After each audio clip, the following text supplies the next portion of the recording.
What is up, guys? For this video, I'm hoping we will be firing the Dakota up. Off camera, between this video and the last one, I have done a couple things, just buttoned up a few things. So right now the truck has oil and an oil filter on it.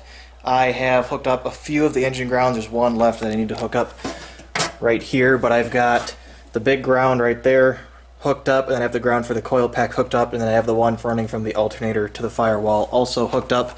I got the fuel system completely done, so I put these hose clamps here. I need to take this one off, but I got hose clamps on here, ran those hoses over. I have tested it for leaks, and there are no leaks, so we are all good there.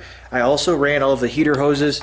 So this one didn't change at all, it just runs straight to the heater. The other one did change. I actually changed my plan. I ended up taking this thing and rotating it around, running it over, and then took this little thing that actually came on this truck originally, this little like splice thing for the heater hose, and connected the original hose to that, and was able to make a longer hose that way, because I had some heater hose laying around and it was cheaper to just use the hose I had in that thing than to go buy more hose. So all that's left to do is get the radiator in. So I've gone and gotten some stuff. I think I'm going to actually be using exhaust piping as radiator hoses, and then using radiator hose as like little couplers basically, because I have, if you guys remember when I made the exhaust, where is it?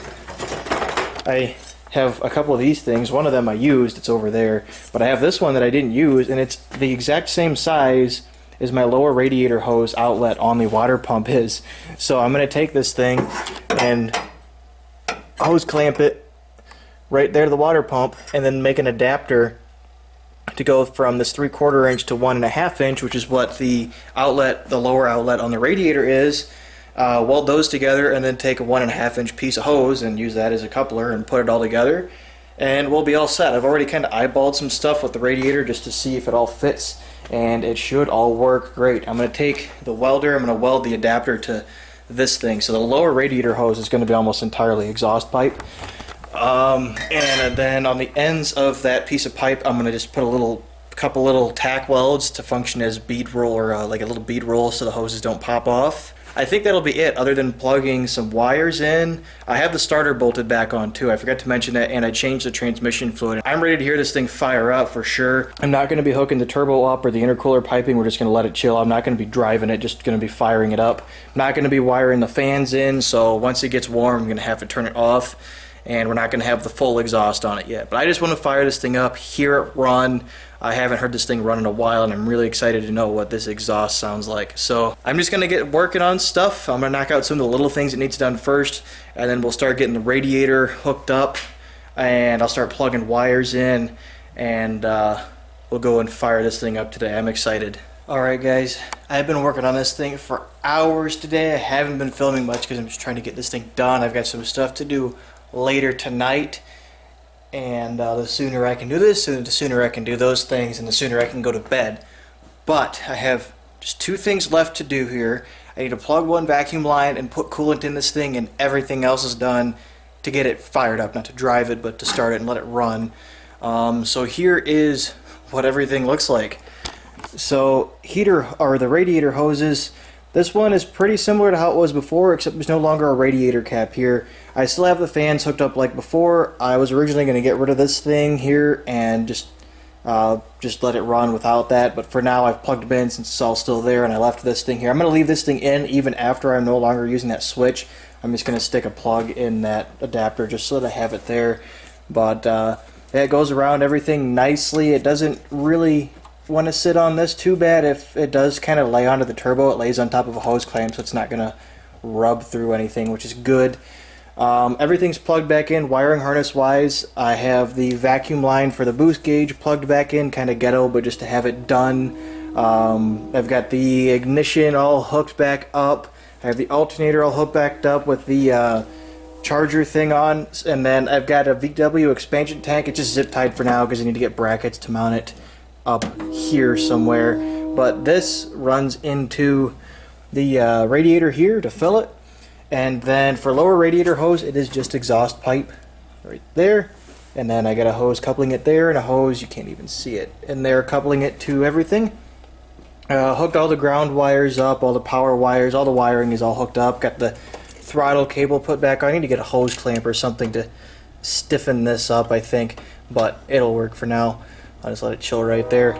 Let's see what else is there. It was mainly just hoses. I have the intercooler on. It's not hooked up to the turbo or anything because I need to make an adapter to go from the outlet on the turbo to the intercooler and then back over, but it is on there, so I figured I would bolt everything on just so that it's all there. I did have to remove one fan because it hit the wastegate. I'm probably going to make a plate or something and put an eBay fan. 2 sensor is plugged back in. I did end up running this hose as like the breather for the expansion tank. I did end up hooking that up, so that is all taken care of. They got the starter hooked up. I have an intake on here. I didn't show you guys that. So there's actually an intake on this thing, and the pod filter's running away from all of the hot stuff over here, so that's cool. I'm going to get the vacuum port that's over here on this side. This is going to be for the boost controller, but I'm not going to hook it up right now. So I'm just going to stick a plug on that. I'm cleaning the antifreeze that came out of this thing. I'm just taking a rag, sticking in a funnel, and pouring through just to collect any solids, because as it was draining, the pan I used had some dirt in it, and it looked kind of gross. So I'm going to strain it before I pour it back in. But I have poured 1 gallon of fresh antifreeze in it, and I don't have any leaks coming from anything as far as I can tell. The only thing it might leak is where I welded down here, but so far, it's, well, that's WD-40 up there. But, yeah, it's WD-40 because I sprayed one of the barb fittings to get the hose over. But so far, I don't have any leaks anywhere. I've only put 1 gallon in it, and this thing should hold about 2.5 or 3. We're getting close. I'm going to finish this stuff, and we're going to come back and try to fire this thing up and just let it go through a full heat cycle, see what the exhaust sound like. It's going to be very loud, but probably not as loud as it was before. I'm just excited to hear this thing run. So I'm going to go get this last couple things done, and we're going to fire this thing up. Everything is hooked up. I've done a visual inspection and haven't seen any coolant dripping out of anything. Nothing is wet. I've already tested the fuel system. There is oil in it. I've got all of the vacuum ports plugged. I plugged this one here, and I've got the line running to the boost gauge. Just got my shirt cut on the hood pin. The only thing that might be an issue, there's not much room between this hose and this. I'm going to go on eBay and order like a 5/8 barb 90, like a real short one, and use one of those on there, but for now, I'm not going to be driving it like that. That was part of the point of getting everything in here and doing all this, was so that I can order stuff before the weekend that I plan on driving it. So all I've got to do is open the door here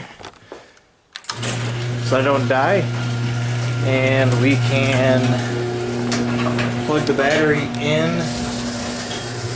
Got all the intercooler pipes sitting inside of here.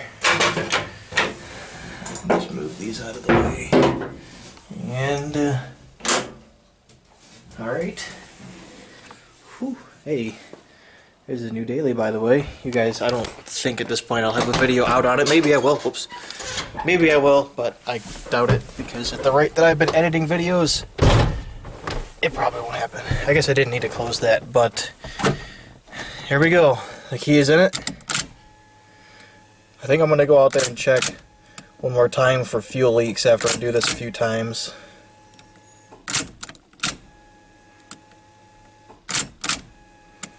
Alright, let's go take a little peek. And, oh, I don't have an oil pressure sensor right now because I broke the one, and it won't fit with the T that I put on here. So I'm going to be running an aftermarket oil pressure gauge. But I'll know if this thing's got no oil pressure when it starts, because these things make a lot of lifter noise when there's no oil in them. So it'll be alright. I'm not going to be driving it like that. I'll be getting a gauge before I drive it anywhere, but I think we're good to go. And the O2 sensor is reading, so I haven't busted it removing it because it's reading lean, so I guess that's good. Alright.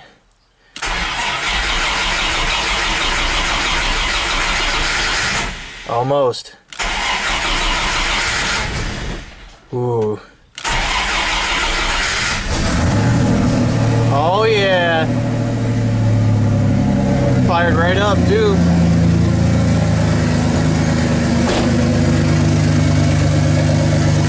There we go.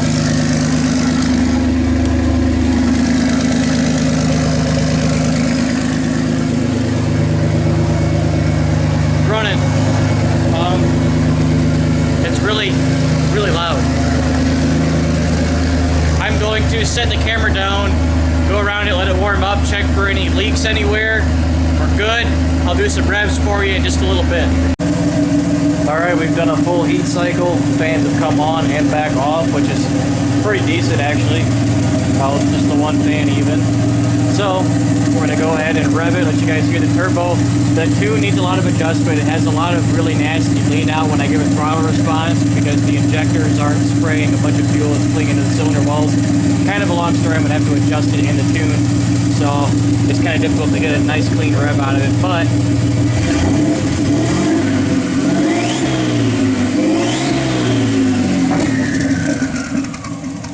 it does pop torque.